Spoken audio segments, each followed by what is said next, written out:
L'été 1926, la France, épuisée par les dépenses de la Grande Guerre, se trouve au bord de la faillite. Le franc, écrasé par la livre anglaise, perd chaque jour de sa valeur. Le président du Conseil, Édouard Herriot, à bout de ressources, démissionne. Et soudain, c'est le miracle, un miracle imprévisible. Le franc reprend du poil de la bête. L'or se met à affluer dans les caves de la Banque de France. Ce miracle s'explique par un mot magique, la confiance. La confiance que le pays tout entier a mis dans le nouveau président du Conseil, Raymond Poincaré.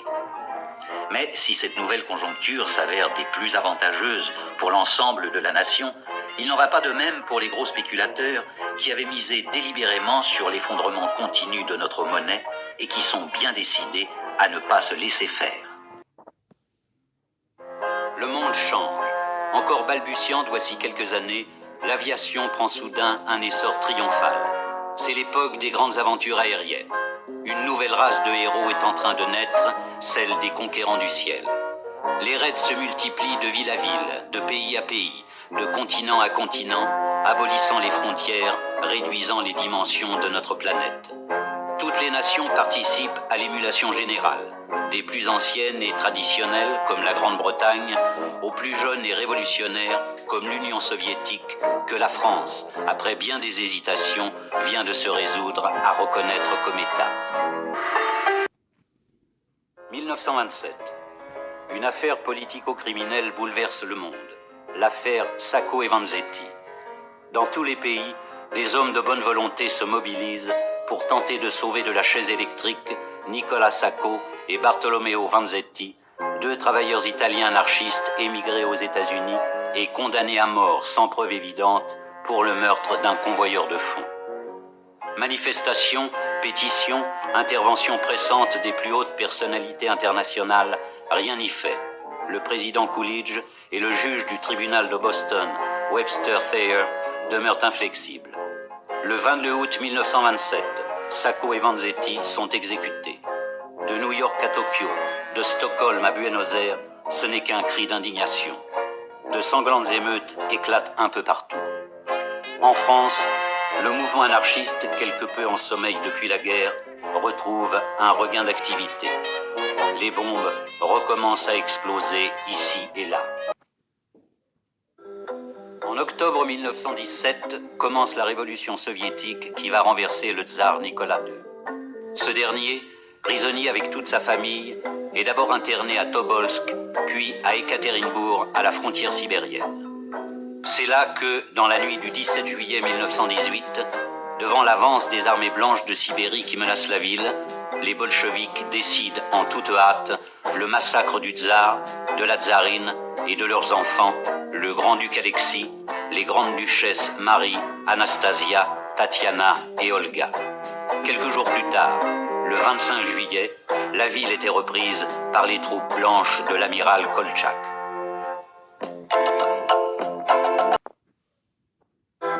Montparnasse, 1925. Sans qu'on puisse expliquer pourquoi les peintres du monde entier ont choisi ce quartier de Paris. Depuis plusieurs années, ils arrivent de partout pour se retrouver, travailler, vivre ensemble dans les cités et les ateliers de ce faubourg.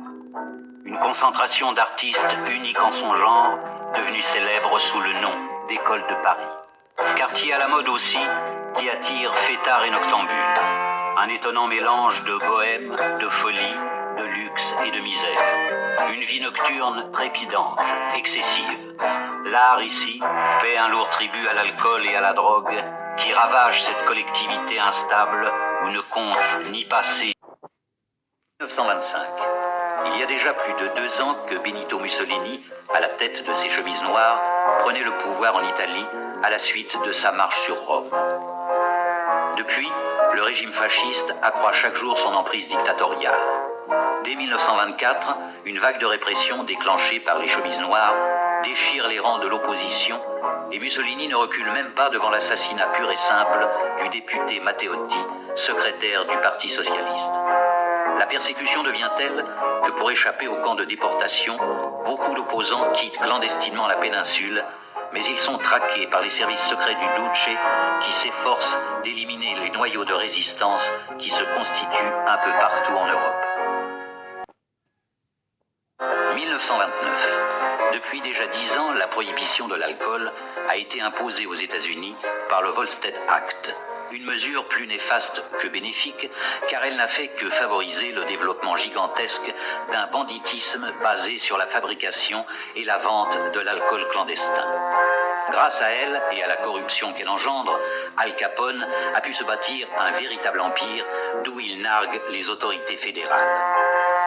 Les distilleries clandestines des bootleggers ont poussé partout comme des champignons, inondant le territoire américain de torboyaux de toutes sortes.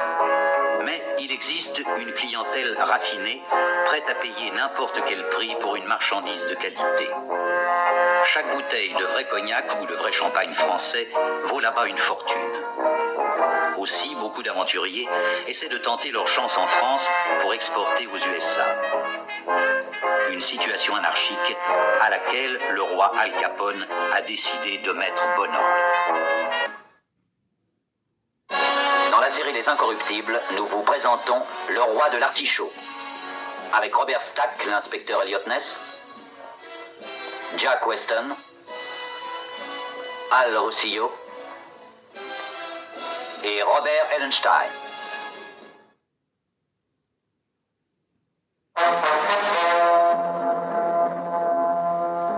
10 h du matin, le mardi 19 avril 1931. Le marché Washington, fruits et primeurs à New York.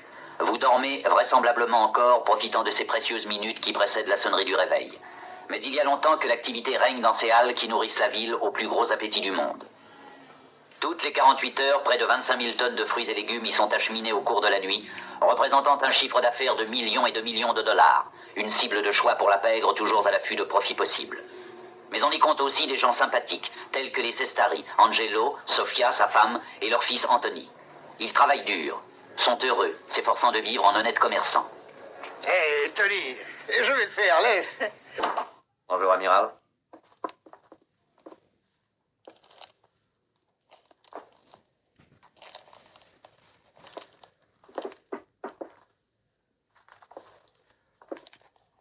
Vous vouliez me voir? Je vous attends depuis un quart d'heure. J'étais retenu au contrôle médical. Quelque chose ne va pas? Non, question de règlement. On aurait pu attendre que vous m'ayez vu. J'ai cru bien faire en passant un pantalon avant de venir vous voir. Tâchez de ne pas avoir un quart d'heure de retard cet après-midi pour prendre votre avion. Destination? Beyrouth. Nous sommes sur une piste qui peut nous faire remonter jusqu'au chef de l'opposition. Il s'agit de Brett. John Brett. C'est un homme d'affaires britannique qui travaille pour le compte d'une des compagnies pétrolières du Proche-Orient. Il a accès à certains renseignements secrets. Nous avons découvert qu'il les passait à l'opposition. Comment l'a-t-on repéré? Eh bien, en interceptant à plusieurs reprises certains rapports contenant des détails sur nos intérêts pétroliers en Arabie Saoudite. Nous avons remonté jusqu'à John Brett. Bien sûr, nous savions depuis quelque temps que l'opposition se montrait active à Beyrouth, mais c'est notre premier fil conducteur. Si vous menez à bien votre affaire, ce sera enfin notre chance de mettre l'organisation hors de combat. Mission de tourpeau. Alors, Je présume que l'on me donnera pour le moins une équipe à la hauteur. est-ce que nous avons lésiné sur l'aide à vous apporter? J'ai seulement parfois pensé que vous surestimiez mes capacités, monsieur. Vous ne devez avoir aucune raison de le craindre, Drake. Toutes les ressources que nous avons à Beyrouth seront à votre disposition. Madame Dutton s'en chargera, vous la connaissez? C'est la veuve d'Arthur Dutton, non? Ce sera fait ce soir. Vous êtes invité à une soirée au cours de laquelle on vous présentera comme journaliste.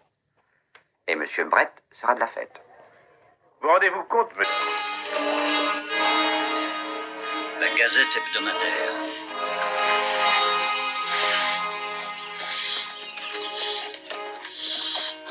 Bonjour. Bonjour.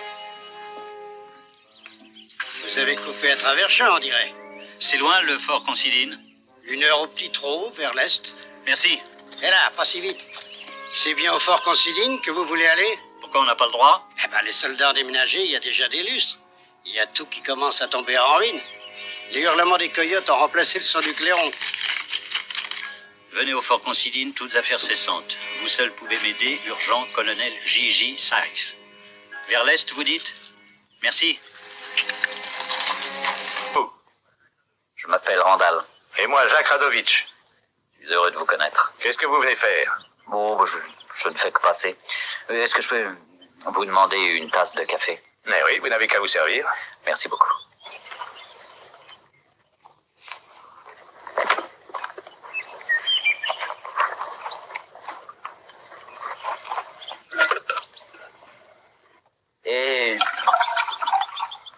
qu'il a fait? Tuer un homme. Qu'est-ce que ça peut vous faire, monsieur? Rien, mais je me le demandais. Mais peut-être bien qu'il préférerait être jugé, vous croyez pas? Ce n'est pas la peine de le juger, il a avoué être coupable. Bon, allez, finissons-en. Attendez un peu, monsieur. Je m'y connais assez dans ce domaine et je crois que vous faites une grave De erreur. quoi voulez-vous parler? Vous pendez un homme sans l'avoir jugé. C'est un assassinat. Et la loi n'est pas tendre pour ce genre de choses. À votre place, je réfléchirais. Bon, je vais vous dire quelque chose, beau parleur. Il a tué un homme et il sera pendu pour ça. C'est pas la seule corde que nous ayons. Et plus je vous observe, plus je pense que nous allons avoir une double pendaison.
Nous ouvrons dans une minute. Comment s'appelle cette ville? Vous êtes nouveau ici, on dirait. Où sommes-nous? Vous voulez manger quelque chose? Où sommes-nous? Je vais au village. Lequel? Je vais voir si le café est prêt. Le poste de police, où est-il? Il n'y en a pas. Où est votre téléphone? Mais je n'en ai pas. D'où téléphone-t-on? Eh bien, vous trouverez une cabine juste au coin de la Merci. rue.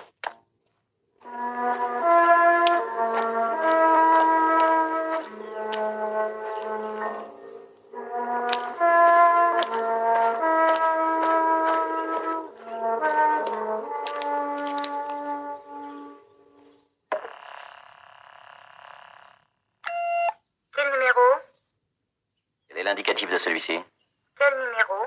Je voudrais appeler Londres. Uniquement dans le village. Quel est votre numéro, je vous prie? Je n'ai pas de numéro. Pas de numéro, pas d'appel.